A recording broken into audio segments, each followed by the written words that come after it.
Good morning students, myself Rama Negi, lecturer political science, Government Senior Secondary School, Mahali Shimla. बच्चों, आज हम बात करेंगे न्याय के विभिन्न रूप के बारे में या डिफरेंट डायमेंशंस ऑफ जस्टिस या वेरियस फॉर्म्स ऑफ जस्टिस, जिनमें legal justice, social justice, economic justice and political justice या वैधानिक न्याय, सामाजिक न्याय, आर्थिक न्याय और राजनीतिक न्याय के बारे में डिटेल में हम बात करेंगे। न्याय के विभिन्न रूप, वेरियस फॉर्म्स ऑफ जस्टिस। बच्चों, न्याय की धारणा के कई पक्ष हैं, प्रत्येक पक्ष के अपने अर्थ और विशेषताएं हैं। न्याय की धारणा के जो विभिन्न पक्ष हैं वो कौन कौन से हैं? देखिए, वैधानिक न्याय, सामाजिक न्याय, आर्थिक न्याय, राजनीतिक न्याय। वैधानिक न्याय, legal justice, social justice, economic justice and political justice. सबसे पहले हम बात करेंगे लीगल जस्टिस की, वैधानिक न्याय की। वैधानिक न्याय से अभिप्राय उन सभी नियमों और कानूनों के समूह से है जिनकी पालना करना आवश्यक है। वैधानिक न्याय का मुख्य अर्थ है कानून के अनुसार, जस्टिस अकॉर्डिंग टू लॉ, न्याय है। वैधानिक न्याय का साधारण अर्थ तो निश्चित कानून की व्यवस्थाओं के अनुसार न्याय करना है। इस धारणा में कानून का वैध या न्याय संगत होने का प्रश्न शामिल नहीं है, परंतु कुछ चिंतक ये भी कहते हैं कि वैधानिक न्याय जो है वो कानून के अनुसार न्याय की बात करता है, वहाँ न्याय अनुसार, लॉ अकॉर्डिंग टू जस्टिस पर भी बल देता है। इसका अर्थ क्या है? इसका अर्थ ये हुआ कि कानून का वैध एवं न्याय संगत होना भी आवश्यक है। मीन्स कानून ऐसा होना चाहिए जिससे सबको न्याय प्राप्त हो सके। बारकर के अनुसार, बारकर क्या कहते हैं कि यदि वैधानिक रूप से संगठित समाज की कोई सत्ता न्याय के नाम पर काम करते हुए किसी कानून को मान्यता देती है और उसे क्रियान्वित करती है, तो मैं उस कानून का पालन करने के लिए वैधानिक रूप से या बाह्य दबाव के कारण ही नहीं, अपितु नैतिक रूप में और आंतरिक शक्ति के कारण भी उस कानून का पालन करने के लिए बाध्य हूँ, यदि उसमें न्याय का गुण विद्यमान है। कानून का नैतिक पक्ष से उचित एवं न्याय संगत होना भी अनिवार्य है। ऐसे कानून के अनुसार किया गया न्याय ही वैधानिक न्याय हो सकता है। अब बात आती है बच्चों की वैधानिक न्याय को प्राप्त करने के लिए कौन कौन सी अनिवार्य शर्तें हैं।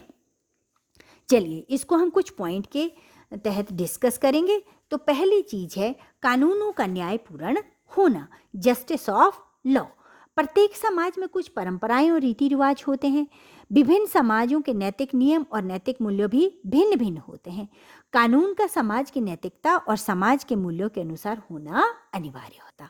सेकंड जो आपका पॉइंट आता है बच्चों, वो है कानून के समक्ष समानता और कानून की समान सुरक्षा, equality before law and equal protection of law.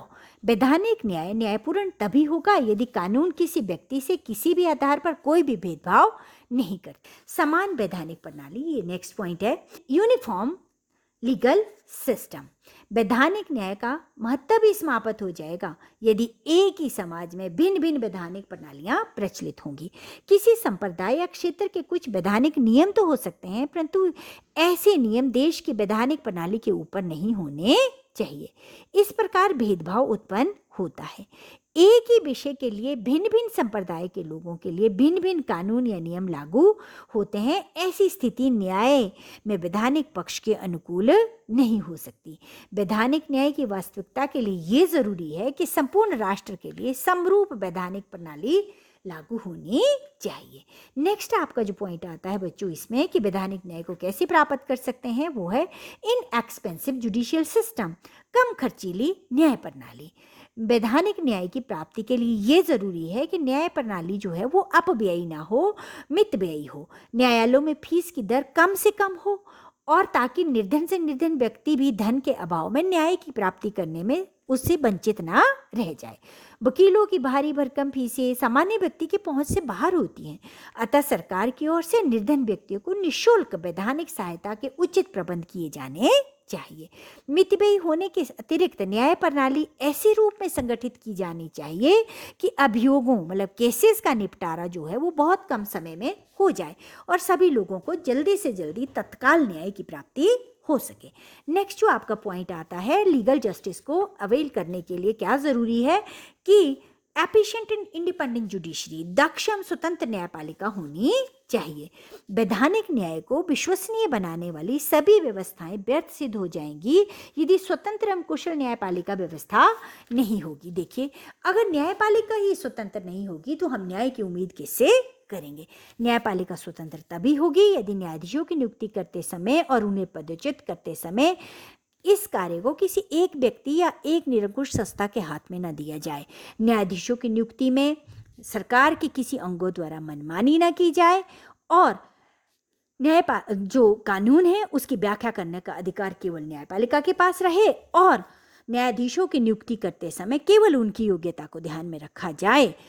इसके अतिरिक्त न्यायाधीशों के लिए उच्च वैधानिक योग्यताएं निश्चित की जाएं ताकि योग्य व्यक्ति ही नियुक्त किए जा सके। नेक्स्ट आपका जो आता है वो है सोशल जस्टिस, जिसके बारे में हम विस्तार से चर्चा कर चुके हैं।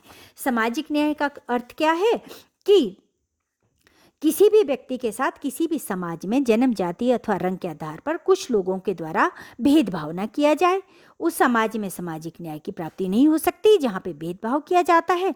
सामाजिक न्याय उस समाज में भी नहीं हो सकता जहाँ पर लोगों में अत्यधिक आर्थिक अंतर होगा अथवा जहाँ व्यक्ति के द्वारा व्यक्ति का शोषण होता हो। व्यक्तियों द्वारा उत्पन्न की गई घोर असमानताओं को दूर करना सामाजिक न्याय का प्रदान करने का पहला कदम है।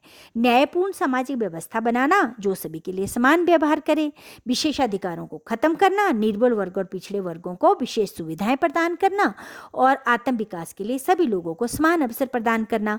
सामाजिक न्याय की प्राप्ति के लिए कौन कौन सी ऐसी व्यवस्थाएं होनी चाहिए इसके बारे में भी हम डिटेल में पहले वीडियो में बात कर चुके हैं। वो क्या है? जैसे कानून के समक्ष समानता, कि कानून की नज़र में सभी व्यक्ति एक समान होने चाहिए। जाति, रंग, धर्म आदि के आधार पर जो है किसी भी व्यक्ति के साथ कानून जो है वो किसी प्रकार का भेदभाव नहीं करता।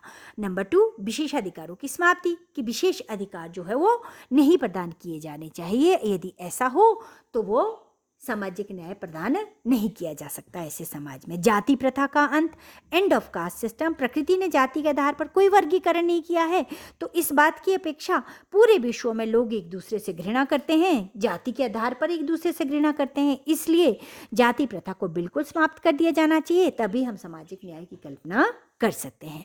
पिछड़े वर्ग के लोगों को विशेष सुविधाएं प्रदान की जानी चाहिए, कि जो पिछड़े वर्ग के लोग हैं उनको विशेष सुविधाएं प्रदान की जानी चाहिए ताकि किसी भी वर्ग का किसी भी उच्च वर्ग द्वारा निम्न वर्ग का शोषण ना किया जाए और वो लोग जो है वो एक दूसरे के समानांतर उनका स्तर हो जाए।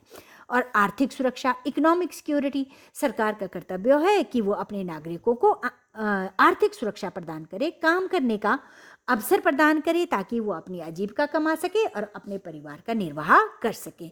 बीमार, बुजुर्ग, विधवा ऐसे लोगों को पेंशन आदि की सुविधा प्रदान की जाती है सरकार के द्वारा, जो आर्थिक सुरक्षा से संबंधित ही एक व्यवस्था है। नेक्स्ट आपका जो पॉइंट आता है वो समान राजनीतिक अधिकार प्रदान करना, इक्वल पॉलिटिकल राइट्स। सब व्यक्तियों को क्या किया जाना चाहिए? बिना किसी भेदभाव के इक्वल राजनीतिक अधिकार प्रदान किए जाने चाहिए, पॉलिटिकल राइट प्रदान किए जाने चाहिए, जिसमें right to vote, right to contest the election, इस तरह ये हम राजनीतिक न्याय में इसको ध्यान से आगे ज़्यादा पढ़ेंगे। तो ये था सोशल जस्टिस जो हमने शॉर्ट में किया, ये हम पहले भी कर चुके हैं। नेक्स्ट जो आपका आता है वो है आर्थिक न्याय। आर्थिक न्याय क्या है बच्चों? आर्थिक न्याय का जो अर्थ है वो क्या है कि आर्थिक न्याय सामाजिक न्याय का ही एक अंश है, क्योंकि आर्थिक न्याय के बिना सामाजिक न्याय संभव नहीं है।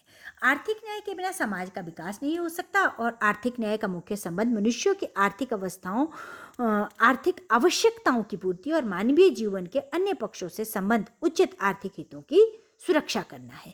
आर्थिक न्याय की प्राप्ति के बिना न्याय के अन्य पक्षों को भी प्राप्त नहीं किया जा सकता। जो ये आर्थिक न्याय है ये मानव जीवन का मूल आधार है। यदि व्यक्ति आर्थिक पक्ष से असंतुष्ट होगा तो अपने देश के लिए कोई रचनात्मक योगदान नहीं दे सकेगा, उसका कोई क्रिएटिव क्रेडिट नहीं होगा अपने देश के प्रति।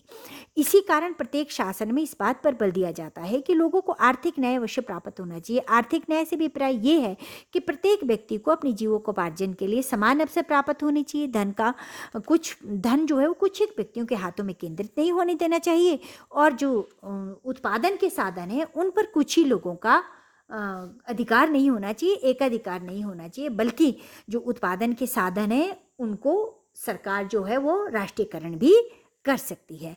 आर्थिक न्याय का जो अभिप्राय है वो ये भी है कि बच्चे और औरतें जो हैं, बच्चे और स्त्रियां जो है वो आर्थिक संकट से विवश होकर कोई ऐसा काम करने के लिए मजबूर ना हो जाए जो उनकी आयु और स्वास्थ्य के अनुकूल ना हो।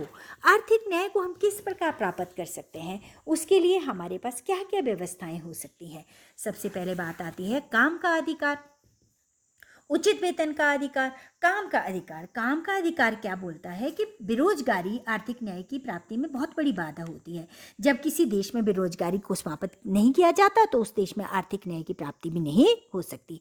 इसलिए आवश्यक है कि प्रत्येक नागरिक को काम करने का अधिकार प्रदान किया जाए। उचित वेतन, उचित वेतन का मतलब ये कि काम का अधिकार दिए जाने से ही आर्थिक न्याय की प्राप्ति नहीं हो सकती। काम के अधिकार के साथ साथ नागरिकों को उचित वेतन भी प्रदान किया जाना चाहिए। काम के बदले वेतन तो दिया जाता है, परंतु केवल वेतन ही आर्थिक न्याय को विश्वसनीय नहीं बनाता, अपितु आर्थिक न्याय के लिए उचित वेतन का होना भी आवश्यक है। नेक्स्ट जो आता है वो है इकोनॉमिक सिक्योरिटी, आर्थिक सुरक्षा। आर्थिक आवश्यकताओं की पूर्ति के बिना किसी व्यक्ति के लिए संतुष्ट जीवन व्यतीत करना संभव नहीं है। प्रत्येक व्यक्ति को उसकी योग्यता के अनुसार काम देना आवश्यक कर्तव्य है एक सरकार का। जब तक सरकार किसी व्यक्ति को काम प्रदान नहीं करती तब तक उस व्यक्ति की आर्थिक सुरक्षा का दायित्व सरकार पर होना चाहिए। आर्थिक सुरक्षा से मतलब ये है कि सरकार ऐसे व्यक्तियों को बेरोजगारी भत्ता दे जो बेरोजगार व्यक्ति अपने जीवन की मूलभूत आवश्यकताओं को पूरा कर सके। धन का उचित वितरण, धन का उचित वितरण क्या हुआ कि यदि धन कुछ एक व्यक्तियों के हाथों में केंद्रित होगा तो साधारण व्यक्ति अपने जीवन के अनिवार्य आवश्यकताओं को पूर्ण करने के लिए धन का अभाव अनुभव करेंगे और आर्थिक न्याय की प्राप्ति संभव नहीं हो सकेगी। वही जो मैंने बात पहले की कि उत्पादन के जो साधन हैं उनके ऊपर कुछ एक व्यक्तियों का एकाधिकार न होने दिया जाए और सरकार का उसमें इंटरफेरेंस होना जरूरी है। श्रमिकों के हितों की रक्षा, कि जो श्रमिक हैं, जो मजदूर लोग हैं, उनके लिए काम करने के घंटे निश्चित किए जाए, उनकी वेजेस डिसाइड की जाए और उनको पूंजीपतियों के उस पे ना छोड़ दिया जाए, उनकी दया पे ना छोड़ दिया जाए। यदि उनको पूंजीपतियों की दया पे छोड़ दिया जाएगा तो उनकी ऑलराउंड डेवलपमेंट नहीं हो सकेगी और उनको उनका विकास करना, उनके स्तर में उन्नति करना फिर एक बेस्ट विश ही बनकर रह जाएगी, वो एक शुभकामना ही बनकर रह जाएगी। आर्थिक न्याय की प्राप्ति के लिए ये जरूरी है कि श्रमिकों के हितों की रक्षा की जाए।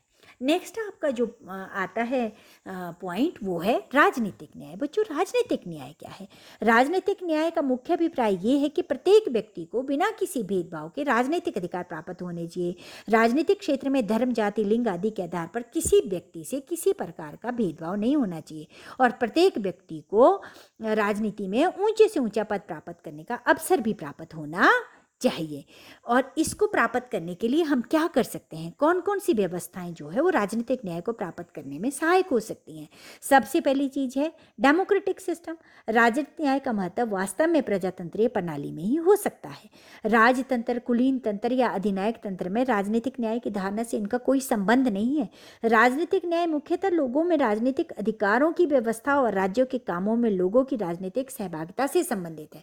लोगों की कितनी पॉलिटिकल पार्टिसिपेशन है, लोग कितना डेमोक्रेटिक सिस्टम के अंदर जो है वो लोग डायरेक्ट पॉलिसी मेकिंग में पार्टिसिपेट करते हैं।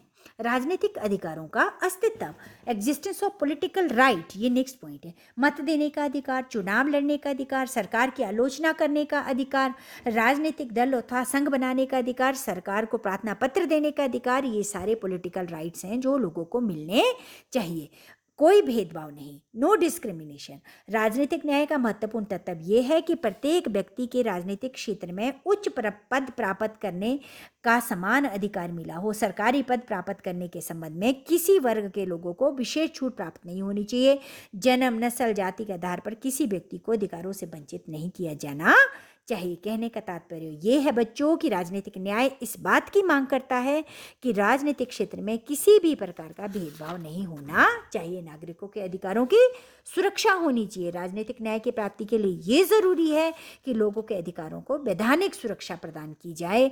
ऐसी सुरक्षा का प्रबंध किया जाएगा तो लोगों के अधिकार राजनीतिक शासक दल की कृपा दृष्टि पर निर्भर नहीं होंगे। इसके विपरीत यदि नागरिकों को राजनीतिक अधिकारों को वैधानिक सुरक्षा प्राप्त होगी तो शासक दल लोगों के अधिकारों को अपने दल के हितों की रक्षा के लिए भंग नहीं कर सकेगा। तो बच्चों, ये थे न्याय के विभिन्न पक्ष जिनके बारे में हमने बात की। उम्मीद करती हूँ कि ये आपको समझ में आया होगा। Thank you very